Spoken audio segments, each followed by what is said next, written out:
Agora é a hora do refuginho. As crianças com a professora Carol hoje.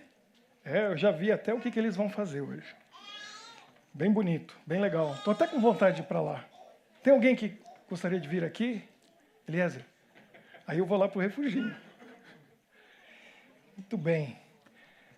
Deixa eu me preparar. Vamos orar? Primeira coisa, mais importante, vamos falar com o nosso Deus. Senhor nosso Deus, obrigado por mais uma semana que passou e temos o privilégio de estar aqui reunidos entre irmãos e amigos para podermos ouvir a Tua palavra e refletirmos um pouco mais sobre o Teu amor e sobre a nossa vida enquanto estivermos nesse mundo. Abençoe as nossas crianças que estão indo ali para o refuginho. Abençoe também a cada um de nós que estamos aqui com o coração aberto para ouvir a Tua voz.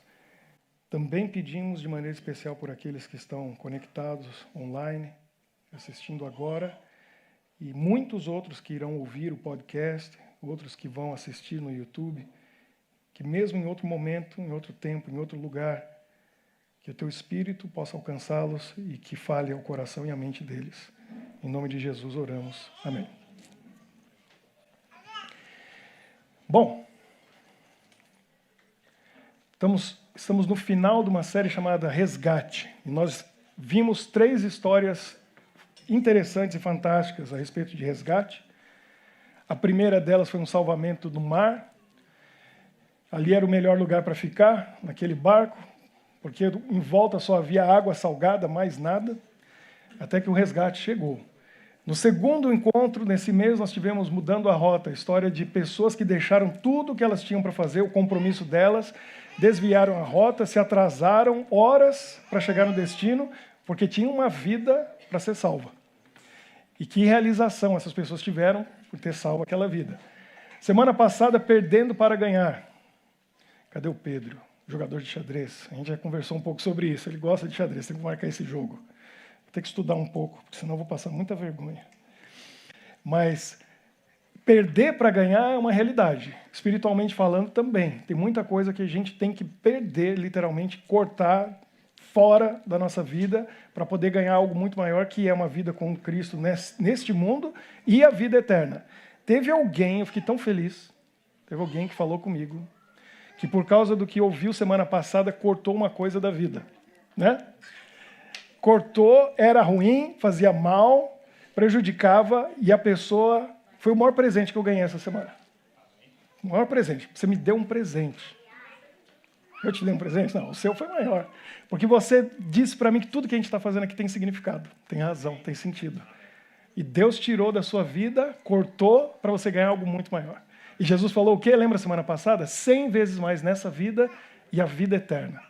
Então vale a pena a gente se livrar de algumas coisas e cortar. Agora, hoje, é sempre assim, a gente deixa a sobremesa para o final, não é?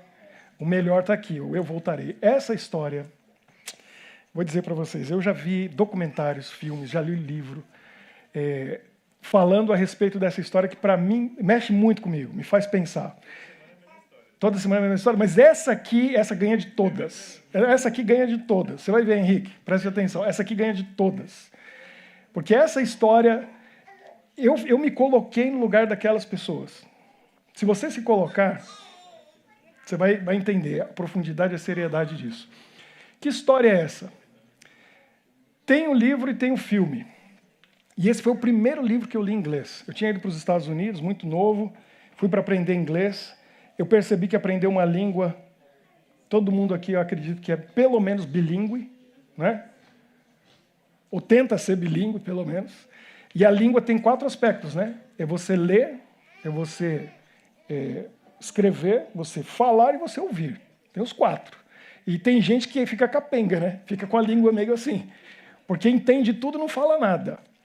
Ou lê e não sabe escrever. E o meu inglês, eu quis desenvolver os 4 aspectos. Eu lembro que tinha umas meninas que estudavam na mesma faculdade onde eu estava estudando inglês, e elas ficavam assistindo novela o dia inteiro. Elas entendiam tudo. Abria a boca e não saía nada. Eu queria falar. Então, o que eu fazia? Eu voltei, né? O que eu fazia? Eu ficava conversando com os americanos. ao ponto de chegar no dormitório à noite e eu descobri que tinha um rapaz que ficava na recepção e eu descobri que ele ficava lá a noite inteira. Eu falei, é aqui que eu vou aprender inglês. Porque durante o dia eu trabalhava, eu estudava, eu ia para academia, para a piscina, fazia algumas coisas, mas quando eu chegava 10 da noite, não tinha ninguém lá. E ele, boring, né? Ele ficava lá sozinho, eu ficava até 2, 3 da manhã conversando com o rapaz. Era ali que eu aprendi inglês. Que o cara é mal paciente e tal. E lá no meu tempo era interessante, eu nunca vou esquecer o nome dele, Brandon. Aí eu cheguei para ele e falei assim, Brandon Walsh. Aí ele falou assim, você conhece no Brasil, Barrados no Baile? Eu falei, é o mesmo, né, Brandon? Aí começamos a conversar, fizemos uma amizade, e é ali que eu aprendi meu inglês. Aí o primeiro livro que eu li em inglês foi esse livro, chamado Alive, Vivos. Livro assim, ó, desse tamanho. Depois que eu terminei de ler aquele livro, eu lia qualquer coisa. Porque o livro era enorme, e eu queria tanto saber aquela história, e os detalhes, e fui aprendendo as palavras, as frases, e fui. Porque essa história é de pirar. O que aconteceu? Em 1972, mês de outubro, um avião... Bom, eu tenho uns detalhes aqui, eu não posso esquecer. Vou colocar aqui para vocês verem que é sério o negócio. Olha só, tem a data.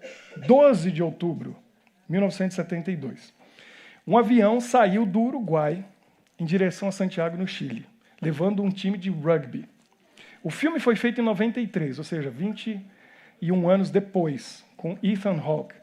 Mas tem vários documentários, e quem não viu essa história ainda, recomendo, vá ver, porque é fantástico. Esse foi o avião que ficou nos Andes. Sabe aquele momento que a vida vai mudar? E muda por causa de um erro.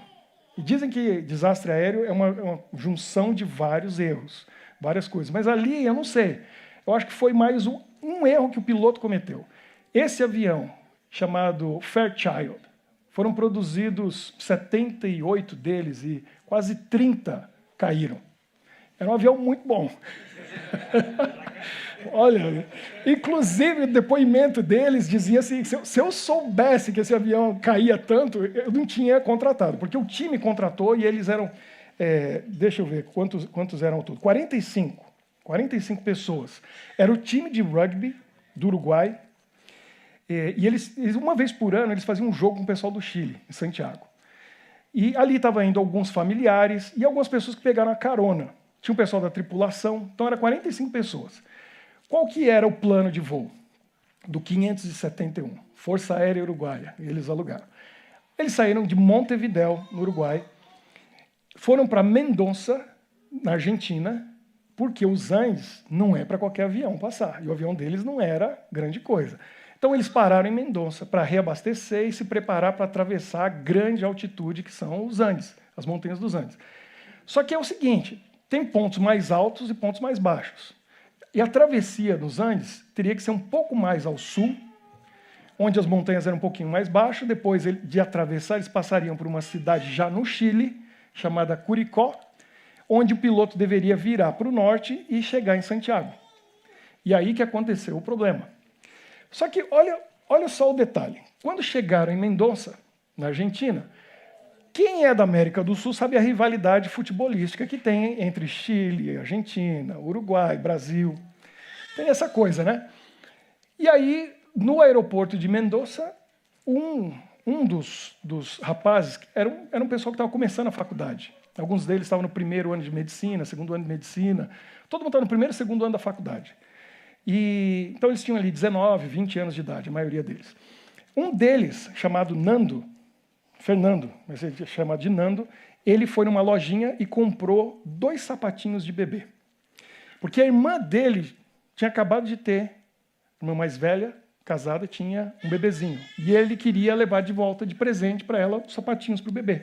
O sobrinho, primeiro sobrinho do Nando. No voo com ele estava indo uma outra irmã dele, um pouco mais nova, ela devia ter 17 anos, e o Nando tinha 19, e a mãe dele. Estavam indo para passear lá no Chile enquanto o pessoal ia jogar.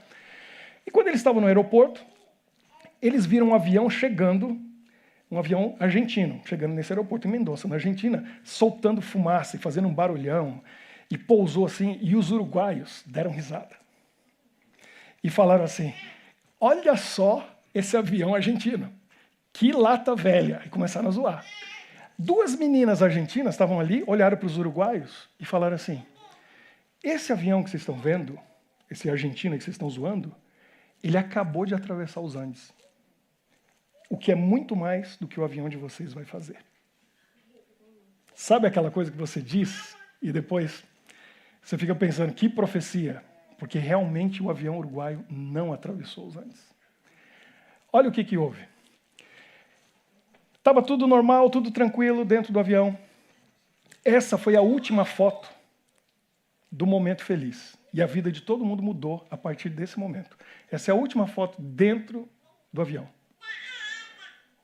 O piloto decolou de Mendoza, foi para o sul, no local onde ele deveria atravessar os Andes, e ele achou, por algum motivo, porque também estamos falando de 72, não tinha GPS. Navegação era outra coisa, lembra que eu falei nos outros encontros que a gente teve aqui.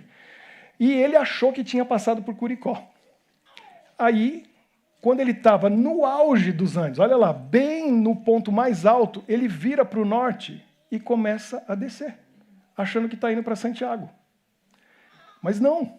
E estava nublado, estava no meio das nuvens, e o pessoal lá dentro conversando, brincando e tal, e de repente alguém olhou pela janela, um rapaz olhou e falou para a mãe, a gente devia estar voando tão baixo assim, porque ele não viu as montanhas lá embaixo, ele viu as montanhas do lado. E quando o piloto se deu conta, ele colocou força total nos motores, tentou arremeter, mas tarde demais. O que aconteceu? Essa é uma cena de um documentário, a cena do filme, e ele viu as montanhas à frente quando saiu daquelas nuvens, e não deu tempo. O avião não tinha potência suficiente para arremeter, e ele se chocou com as montanhas. Uma asa e a cauda. Então o avião se partiu, a parte de trás foi arrancada, algumas pessoas foram lançadas fora, alguns ficaram presos na cadeira. Imagina o frio e naquela altitude. O que aconteceu? Depois ele acabou perdendo outra asa e a parte da fuselagem acabou descendo a montanha e foi escorregando.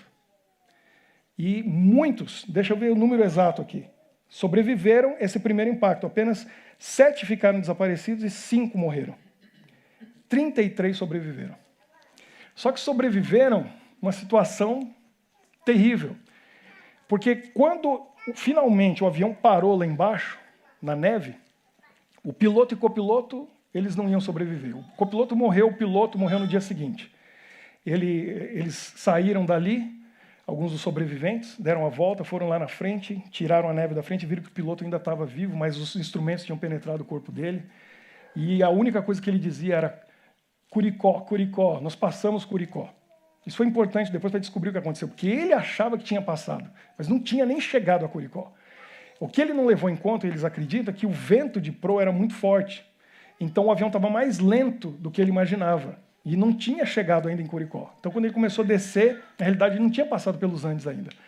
E aí uma coisa terrível já aconteceu ali. Porque 3 rapazes conseguiram abrir a cabine, entraram, e o piloto, já com os órgãos internos comprometidos, escorrendo sangue pela boca, olha para eles e diz assim, a minha mala.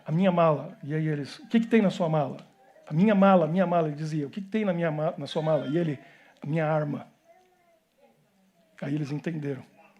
Eles queriam que matassem ele, dessem um tiro nele, para tirar ele daquela agonia. E aí eles falaram, não, a gente não pode ser parte disso. E deixaram ele morrer ali, do jeito que ele estava, no dia seguinte ele morreu. Naquela primeira noite, muitos morreram, um frio tremendo. Eles não estavam preparados, não tinha roupa, não tinha cobertor. Algumas pessoas ficaram com as pernas esmagadas, porque as cadeiras foram todas arremessadas para frente. Então alguns ficaram ali, uns em cima dos outros, alguns bateram a cabeça, desmaiaram, e o Nando mesmo foi um que bateu a cabeça e ele ficou em coma por alguns dias. E eu estou falando do Nando porque vocês vão entender como que ele é importante nessa história. E se não fosse ele ter voltado daquele coma, a gente talvez não teria uma história interessante para contar. Eles acabaram se acostumando com o frio, alguns morreram na primeira noite, então, na verdade, no dia seguinte,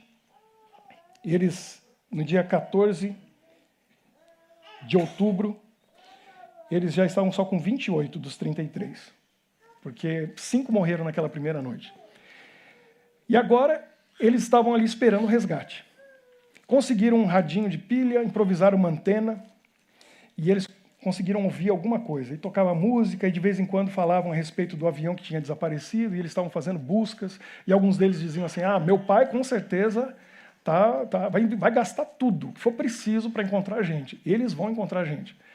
E o capitão do time, como líder do grupo, já tomou a frente e falou, olha, a gente precisa ser cuidadoso. Vamos ver o que a gente tem aqui para sobreviver. Eles viram que tinham algumas barras de chocolate e algumas garrafas de vinho que eram do piloto. Aí eles até deram risada e falaram, isso explica por que a gente está aqui. De repente o piloto estava consumindo muito essas garrafas de vinho aqui. Era o que tinha. Eles estavam no alto dos Andes, tudo frio, congelado, apesar de ser outubro, e está indo para o verão no hemisfério sul, aquela neve não vai embora, aquele frio não vai embora, mesmo no verão. Então eles tinham que racionar e ficaram pensando, bom, vamos comer, era uma barrinha de chocolate, um pedacinho de chocolate para cada um copinho, parecia que eles estavam tomando Santa Ceia, sabe? Aquele copinho bem pequenininho e tal. Mas aí, num dia, passou um avião, não muito grande, e eles viram, e o avião, quando estava passando, claro, foi aquela gritaria, e todo mundo fazendo movimento assim, e o avião balançou as asas. E aí eles falaram, eles viram a gente, estamos salvos. Só que o capitão do time não estava ali, ele estava dentro atendendo alguém, porque tinha muitos feridos. E o pessoal que era estudante de medicina, que estava no primeiro ano, eu lembro do Eliel, teu irmão, que fez 3 anos, não foi? 5? Ele fez 5 anos na Argentina. Pois é. Ele até me ajudou uma vez, sabe? Uma vez eu tive um problema no dedo, ele falou, se quiser eu pego um bisturi, abro, tiro isso daí. Interessante. Mas eles estavam no primeiro ano, segundo ano, não sabia nada, mas ali era médico. E tinha gente com o abdômen perfurado, a situação estava muito difícil, alguns quebraram a perna, e eles estavam lá cuidando dessas pessoas. E o capitão não estava ali. Quando eles viram aquilo, alguns imprudentes que não pensaram, foram lá pegar as garrafas de vinho, já derramaram tudo, já começaram a comemorar e começaram a beber tudo e comer todo o chocolate, porque falou assim, a gente está salvo. O resgate daqui a pouco vai aparecer aí, vão pegar a gente, porque a gente foi visto. Quando chegou no fim do dia, o capitão do time foi lá e ele ficou louco, começou a gritar. E ficou apavorado, falou, o que você está fazendo? Vocês são malucos, quem que fez isso? Ninguém falou, todo mundo ficou quietinho, Nessa hora não tem culpado. E aí ele falou, vocês estão brincando com a vida da gente. E aí eles falaram, não, mas a gente foi visto. Daqui a pouco o resgate veio e falou, olha para onde a gente está, estamos no alto das montanhas. Mesmo que eles tenham visto a gente e mande socorro, pode levar dias para chegar aqui. Aqui é muito alto, não tem como vir um helicóptero aqui, o ar é muito rarefeito. E agora a gente não tem o suficiente para esperar dias até eles virem. E os dias foram passando e realmente não vinha socorro. E ele tinha um que ficava lá no radinho o tempo todo ouvindo, e eles falando das buscas, e os dias foram passando. E a fome foi pegando. E aí é o seguinte, se você está num ambiente como esse, com o ar daquela maneira, com o frio daquele, o teu corpo precisa mais de alimento para produzir calor.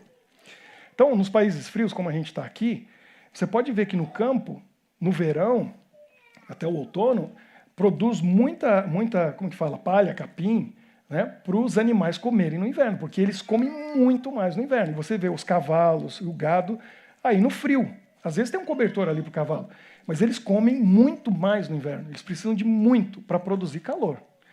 E a fome estava uma coisa assim terrível.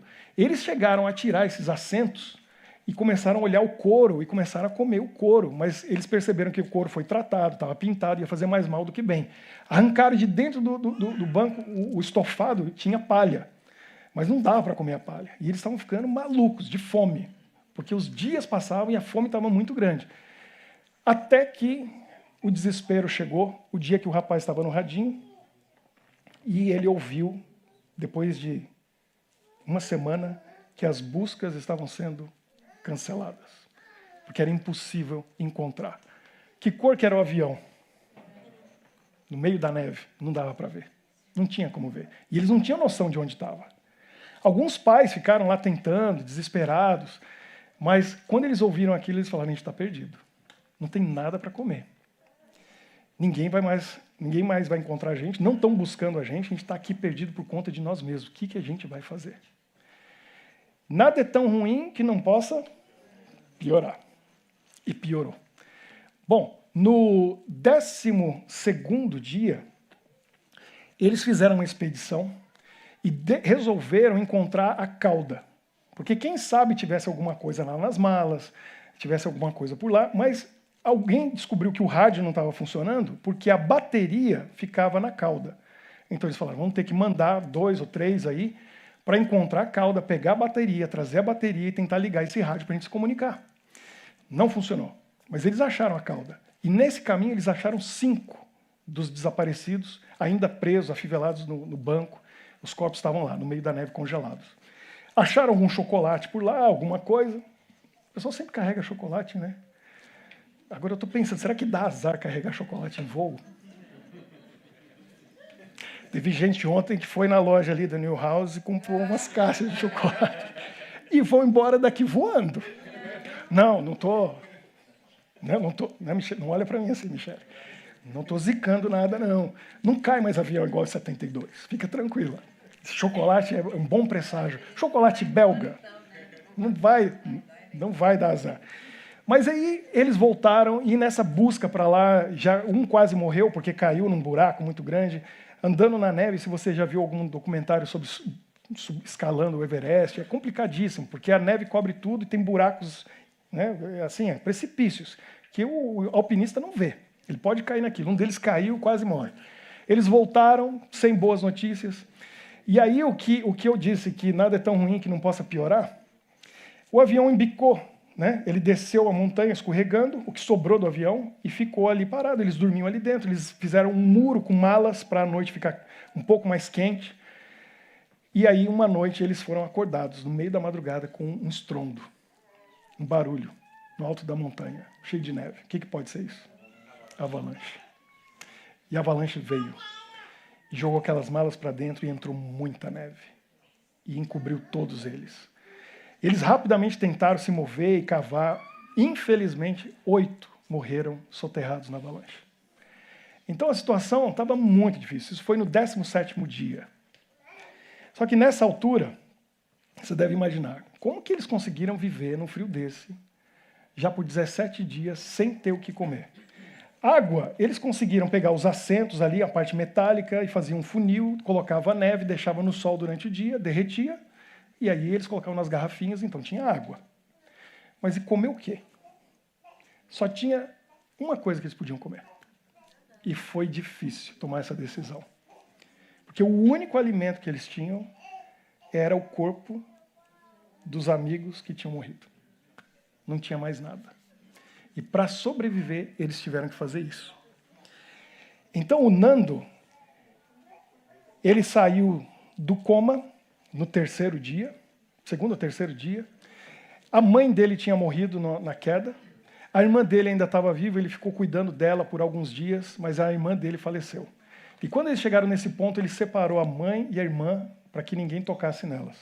Mas os outros, depois de uma noite que eles fizeram uma reunião e conversaram a respeito, muito católicos todos ali, e muitos argumentos para lá e para cá, e aí eles disseram, olha, é como a ceia do Senhor, que a gente come o corpo de Cristo e bebe o sangue dele. E é isso que traz vida. Então a gente vai ter que comer o corpo deles para sobreviver. E eles fizeram um pacto juntos e decidiram. E foi uma decisão muito difícil, mas eles foram e começaram a comer os músculos das pernas, e assim eles foram tirando partes dos músculos daqueles corpos, porque era a única fonte de alimento que eles tinham. E assim eles foram, por algumas semanas, alguns dias, semanas, e alguns que estavam feridos ali, numa situação muito difícil, foram morrendo, mais alguns, mas eles ainda eram mais de 20 que sobreviveram. E eles foram se acostumando com o frio, eles aguentavam agora aquele frio, e eles chegaram à conclusão que o único jeito de sair dali era se um deles se arriscasse a tentar atravessar as montanhas e chegar no Chile. Justamente o Nando, que era um dos mais altos, fortes, 19 anos de idade, estava bem, ele falou, eu vou atravessar essas montanhas, e eu acredito que quando eu subir no topo daquelas montanhas mais altas, eu vou ver os campos verdejantes do Chile. E eu vou buscar socorro. E eles falaram, você é louco, não tem como, é impossível, a gente está no meio da Cordilheira dos Andes. Ele falou, eu tenho que fazer isso. E aqui está uma cena do filme, o ator Ethan Hawke está ali à direita, ele fez o papel do Nando parado. E tinha o Roberto Canessa, que era um estudante de medicina, amigo dele, e ele falou, nós dois, mais um, a gente faz um estoque aí de carne e a gente vai tentar atravessar essas montanhas. Mas ninguém concordava com o plano dele, porque diziam, você vai morrer, não tem como, é impossível. Ele falou, mas é a única saída, é o único jeito. E ele ficou tentando convencer eles de que devia fazer isso. Eles tentaram uma vez, voltaram, porque o frio estava muito grande. À noite, no momento que eles pararam ali, eles já não tinham mais a proteção da fuselagem do avião. Então o frio, o vento, a tempestade veio e os três ficaram juntinhos ali, ele, o Roberto Canessa e o outro amigo, que eles chamavam de Tintim, era Vizintim o sobrenome dele, chamava de Tintim. Eles se abraçaram, os três, e conseguiram a noite inteira, claro que não conseguiram dormir, quase congelando, abraçados os três, quando eles viram o sol nascendo, e um deles falou assim, eu estou morto. Ele achou que estava vendo a luz, né, no fim do túnel. Era o sol que estava nascendo, e eles conseguiram sobreviver aquela noite. Eles voltaram e falaram, não vai dar, a gente tem que esperar chegar no auge do verão. Mas o Nando falou, não, vamos ter que se organizar melhor, a gente tem que se proteger melhor, pegar essas... Aí eles começaram a fazer roupas com o estofado, a capa dos assentos do avião, fizeram uma roupa mais reforçada, prepararam as rações, deram mais para eles, falaram, eu tenho que sair daqui, a gente tem que sair daqui. E isso já tinha passado 2 meses nessa situação. Imagina você vivendo daquele jeito, sabendo que ninguém vai procurar você, ninguém vai encontrar você, e a sua salvação depende só de você. E o Nando, o Roberto Canessa e o Tintim se organizaram de novo. E eles disseram, a gente vai. E dessa vez ele falou, eu vou, custe o que custar. Eu vou atravessar as montanhas, nem que eu morra tentando, mas eu vou tentar. E nesse momento, um deles que estava muito desanimado, e a depressão, imagina aquela situação, se você não mantém um espírito com esperança, a pessoa morre na depressão. Porque aí ela não vai querer comer, ela não vai se aquecer o suficiente, ela não vai sobreviver. Mas para esse amigo que estava desanimado, ele fez uma promessa. Ele pegou aqueles 2 sapatinhos que ele tinha comprado para o sobrinho, bebê, e deu um para esse amigo e falou assim, está vendo esse sapatinho? Você vai ficar com um e eu vou ficar com outro. O dia que a gente conseguir juntar esses 2 é porque você está salvo. Você vai estar voltando para casa. Eu estou indo. E aí ele fez a promessa. Eu vou voltar. Eu voltarei. E ele saiu e foi. Foi o Nando, o Roberto Canessa e o Tintim. Foram os 3. E eles subiram até o topo de uma montanha e ele estava esperando, depois de 3 dias, ver os vales verdejantes do Chile no verão. E quando chegou lá, o Roberto desanimado e o Tintim desanimado, e ele falou, corre aqui, você tem que ver, você tem que ver. E quando o Roberto conseguiu chegar lá e olhou, tudo que eles conseguiam ver era mais montanha e mais neve, a perder de vista. E o Roberto falou, não vai ter jeito, a gente vai morrer aqui. Ele falou, não, eu tenho esperança, a gente tem que atravessar a próxima. E depois, se tiver outra, a gente vai atravessar a próxima. Se tiver outra, a gente vai atravessar a próxima. Porque uma hora a gente vai chegar no Chile. O Tintim voltou, deu para eles a ração dele e eles continuaram. E foram em frente. E o Tintim voltou para dar esperança para os outros, para manter eles animados. Mas ele não estava motivado quando ele viu o que tinha pela frente. Sem equipamento, sem roupa, sem nada, passando noites naquele frio congelante, eles foram. E demoraram 8 dias para chegar finalmente num local que começou a descer, viram um rio, foram acompanhando o rio, e de repente, quando eles olham do outro lado do rio, um homem sentado num cavalo. E eles gritando, gritando, gritando, e o homem olhou e não conseguia ouvir por causa do barulho do rio, e eles acharam uma pedra, e eles tinham um papel, um lápis, e ele escreveu uma mensagem. E ele enrolou aquele papel naquela pedra e jogou do outro lado do rio. E o homem, quando abriu, ele não acreditou no que ele estava lendo. Não era possível. Nós somos uruguaios, sobreviventes do voo 571, que caiu nos Andes. Já tinham passado 72 dias. E ele não acreditou. Falou, não, não é possível. Olhou para os 2 do lado de lá, magros. Finalmente, eles tiveram que esperar mais um dia, porque aquele homem foi buscar socorro e conseguiu conversar com eles e salvar aqueles 2, o Nando e o Roberto. No caminho, o Roberto caía e o Nando que motivava, que praticamente arrastava o amigo, porque foi uma situação muito difícil. Finalmente, esse é o homem que eles encontraram do outro lado do rio. E aí está o Nando, que é o da esquerda, e o Roberto Canessa da direita. Encontraram socorro. E aí explicaram o caminho que eles fizeram. E aí você imagina só, depois de 11 dias que o Nando e o Roberto tinham saído, eles lá naquela vidinha deles, dentro daquele casulo, esperando. Uns com esperança, outros sem esperança. Mas o momento chegou quando eles ouviram o barulho de um helicóptero. Imagina a sensação.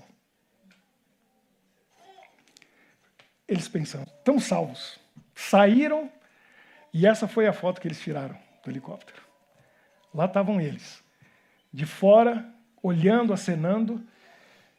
O helicóptero não conseguiu pousar, porque estava um vento muito forte. O ar rarefeito, ele estava perdendo totalmente o equilíbrio e ia acontecer outro desastre se tentasse, mas eles viram que eles conseguiriam ser salvos. Num outro momento, um helicóptero pousou no primeiro dia, eles conseguiram tirar 8 deles, outros tiveram que dormir ali, desceu um pessoal, algum do exército chileno, e eles entraram e os rapazes querendo ser gentis, vem aqui, fica aqui na nossa casa, e eles dormiram ali com eles, só que eles dormiram do lado de fora, porque o pessoal já estava acostumado com um mau cheiro dentro. E os soldados, quando chegaram, não suportaram o cheiro que estava ali dentro. E para eles estava normal aquilo. Eles ficaram do lado de fora e no dia seguinte o helicóptero veio novamente e os 6 restantes que estavam ali foram levados. Eles tiveram que ser carregados, porque os músculos já nem funcionavam mais. Eles estavam fracos. E se tornou assim algo fantástico, ficou conhecido como o Milagre dos Andes. Tem um memorial, construíram uma cruz lá no alto pelas vítimas, daqueles que faleceram, e aí está o resto do avião que sobrou por lá. Não sei se um tempo depois foram lá e colocaram fogo em tudo, mas tem pessoas que pagam guias que levam, escalam as montanhas e vão até o local, no alto dos Andes, para poder ver o local onde aconteceu. Esse é um museu que está em Montevidéu, no Uruguai, contando toda a história, tem depoimentos, fotos de tudo que aconteceu, e aí estão eles, 20 e tantos anos depois, os 16 sobreviventes dos 45 iniciais, que passaram 72 dias nos Andes, que tiveram que comer carne humana para sobreviver. Foi a única maneira. As famílias continuaram, filhos, netos, estão vivos aí, porque tiveram a coragem de passar por aquilo numa situação extrema. Esse é o herói da história. Esse é um homem que eu respeito e admiro muito, Nando, que arriscou a vida e fez o impossível durante 11 dias, subindo e descendo montanhas, sem equipamento nenhum, dormindo naquele frio congelante, comendo carne humana, para poder salvar aqueles outros 14 que ficaram para trás. E ali está ele com a esposa, uma imagem dele ali embaixo, na parte traseira do avião, quando eles foram lá. Aqui está ele, né, junto com os amigos, perto da fuselagem do avião. Essa história me fez pensar, se eu tivesse ali, o que eu faria? O que você faria? Você comeria? Seria um canibal para sobreviver? Não tinha outra saída, não tinha outra opção. Mas aqui eu fico pensando em muitas coisas. E eu fico pensando, acima de tudo, na promessa que Jesus fez, que foi como o Nando, que juntou aqueles sapatinhos. E lá de cima do helicóptero, ele mostrou o sapatinho para o amigo que estava lá embaixo. E lá embaixo o amigo levantou o outro sapatinho. A gente vai juntar. Chegou o dia da minha salvação. Eu vou para casa. Tudo que eles conversavam naquelas últimas semanas ali era lembrar daquilo que eles tinham à mesa, todo dia em casa, e que eles não davam valor. Pão, uma macarronada. E eles sonhavam com o dia de poder voltar para casa para comer comida de verdade. Era o que eles queriam e agora eles podiam, porque o Nando salvou eles. O que Jesus falou? Na casa de meu pai há muitos aposentos. Se não fosse assim, eu teria dito a vocês, vou preparar lugar para vocês, e quando eu for e preparar lugar, o que ele falou? Voltarei. Como o Nando falou, voltarei. E os levarei para mim, para que vocês estejam onde eu estiver. João 14, 2 e 3. A gente está num mundo que a gente se acostumou. E a gente está aqui achando que o que a gente come é comida, vivendo num mundo frio, que não tem o calor do amor de Deus, E a gente se acostumou com isso e acha que isso aqui é vida. E Jesus falou, eu vou voltar, e ele vai voltar. E ele vai nos buscar. Não tem dúvida dessa parte. Enquanto a gente está aqui, da mesma situação deles lá isolados, porque é isso que a gente está em relação ao universo, isolado nesse planetinha de pecado. O que eles estavam fazendo enquanto esperavam? O Nando e o Roberto saíram, o que eles ficaram fazendo? Ficaram cuidando uns dos outros. É o que eles podiam fazer e é o que eles tinham de fazer. Ter certeza de que quando eles voltarem, pelo menos esses que estão aqui vão estar vivos para poder voltar para casa. E o que eles faziam ali era isso, era cuidar daqueles que estavam feridos, era motivar aqueles que estavam ali. Da mesma forma, a gente hoje. A gente está aqui nessa igreja, a gente faz parte dessa comunidade. Enquanto Jesus não vem, não adianta ficar de braço cruzado reclamando. Não adianta olhar para fora e falar que frio, que situação que a gente está. A gente tem que ajudar uns aos outros, tem que apoiar uns aos outros. A gente tem que ter certeza de que quando ele vier, todo mundo aqui vai estar pronto. Todo mundo vai estar preparado para poder voltar para casa. Porque esse mundo não é nossa casa. A gente está até acostumado a comer isso que a gente chama de comida, mas não é. Se alimentando espiritualmente, emocionalmente, de coisas que nunca deviam entrar no nosso corpo, na nossa mente. A gente se acostumou com esse mundo de pecado. Mas eu fico pensando que esse voltarei, que Jesus falou, não é só esse voltarei que ele falou para nós. Eu fico pensando no outro lado da história. Um lado da história que a gente não para pensar. Ninguém pensa. Em pensar que Jesus estava lá. Ele estava lá, no lugar perfeito, com um trono, reinando o universo. E um dia ele olha para os anjos, para o Pai, para todo mundo e fala, eu vou lá.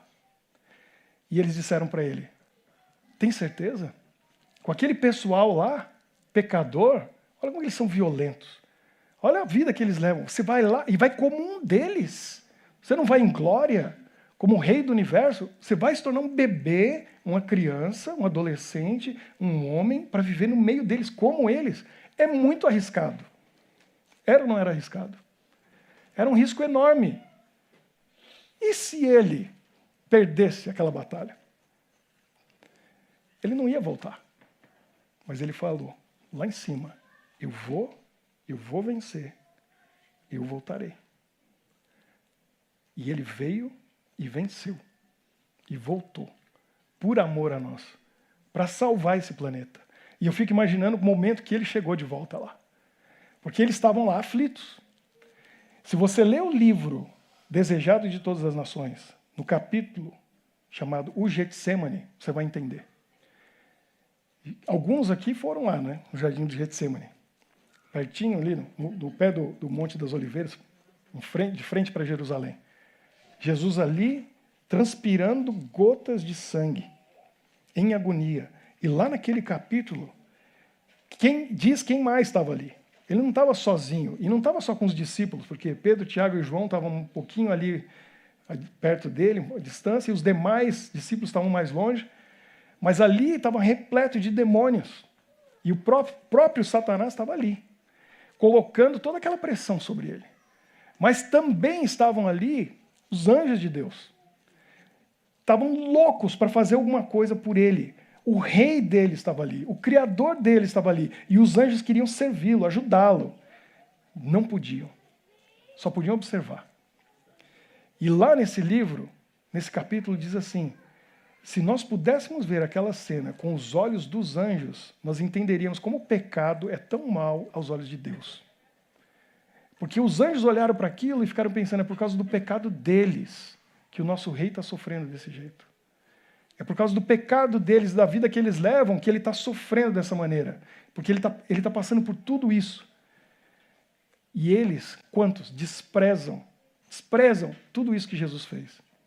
E na nossa vida, quando a gente continua com os mesmos pecados e mesmos erros, aí o que a gente está fazendo é isso, a gente está desprezando tudo que Jesus fez. E Jesus passou por tudo aquilo. E aí ele foi recebido de volta, e foi com festa, com glória lá no céu, para sentar de novo no trono, e todo mundo olhou para ele, e ele falou, eu não disse que eu voltava? Eu voltei. E eu voltei, e comigo eu vou trazer uma multidão. Porque daqui a pouco eu volto lá, para trazer eles para morar aqui com a gente. por 1000 anos. O convite está aberto para todos nós, para a gente ir junto com ele quando ele vier, morar lá com ele. E ele vai vir. E eu tenho, não é sensação, não é impressão, eu tenho a convicção, baseado não é no que eu penso, nas minhas ideias ou nas minhas emoções, é nos meus estudos desse livro, que não mente, que não falha. E os estudos que eu tenho feito aqui, nas profecias, me indicam que falta muito pouco tempo para a gente ouvir, nesse mundo frio, congelado, o barulho do helicóptero chegando. E o sapatinho vai juntar. E a gente vai para casa. Eu sei que está chegando. E por isso que a gente vem aqui, para ser lembrado, pelo menos uma vez na semana, de que o mais importante nessa vida é isso, é esse preparo para esse rei criador que vai vir aqui buscar a gente. Ele falou que viria, lá em cima ele falou que viria, ele veio, cumpriu a missão dele e voltou. E quando ele foi, ele falou para a gente, eu vou e eu vou voltar. Ele não mente e ele não falha. Se ele falou que vai voltar, ele vai voltar. Quer a gente queira ou não, estando preparado ou não. Agora, vamos estar prontos, vamos nos preparar para ele chegar e encontrar uma multidão. E nós fazendo parte dessa multidão, para ir com ele para lá. Viver para sempre. Num lugar onde essas histórias vão ser só histórias de um passado muito distante. Porque isso nunca mais vai acontecer. Não vai ter mais morte, dor, sofrimento, tristeza, fome. Não vai ter mais. Essas palavras a gente vai deixar de usar. Porque no nosso cotidiano, nosso dia a dia, elas não vão ter nem mais sentido. Morte, dor, tristeza, lágrima, sofrimento, isso é uma lenda, é um conto, uma coisa que aconteceu milhões de anos atrás, que a gente vagamente lembra, ou talvez nem lembre mais. Eu sonho com esse dia, quando a gente olhar para esse sofrimento todo aqui e falar, nem lembro mais, porque eu já vivi tanta coisa boa aqui, nesses milênios com Jesus, que isso aí é só uma história num livro para ser esquecido. Deus abençoe você, que tomou a decisão de estar aqui hoje, de pensar e refletir nisso tudo, e fazer disso a prioridade na sua vida. Então hoje, mais uma vez, eu quero orar. E eu convido quem quer vir aqui para orar comigo, dizendo assim, eu sei que esse mundo, por mais encantador que pareça às vezes, e aí você se prepare para uma série que vai vir aí para frente chamada Doce Ilusão. E aí eu vou falar para você das ilusões que esse mundo tem e que ficam realmente enganando a gente, tirando a gente do foco, que é isso tudo que a gente conversou hoje. A gente não pode deixar a ilusão levar a gente. Então, se você tem isso claro na sua mente, eu não quero a ilusão desse mundo, eu quero a realidade, que é Jesus, então vem aqui para a gente orar. Cadê o Gabriel? Que o Gabriel sempre é o primeiro. Então vem aqui, Gabriel. Vem orar comigo. Porque a gente vai pedir para Jesus, eu quero estar pronto. E enquanto o Senhor não chega para me levar para casa, eu quero cuidar daqueles que estão ao meu redor. Eu quero ajudar as pessoas que precisam de mim. Eu quero ser apoio para aqueles que estão desmotivados. Eu quero trazer esperança para o desesperançado. Eu quero ser aquele que vai dizer assim, você está passando por necessidade? Você pode contar pelo menos com uma pessoa, que sou eu.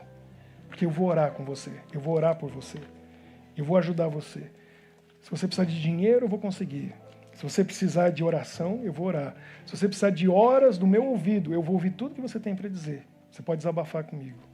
Porque às vezes é só isso que a gente precisa e a gente não encontra. Que Deus abençoe você, cada um de nós e a nossa comunidade.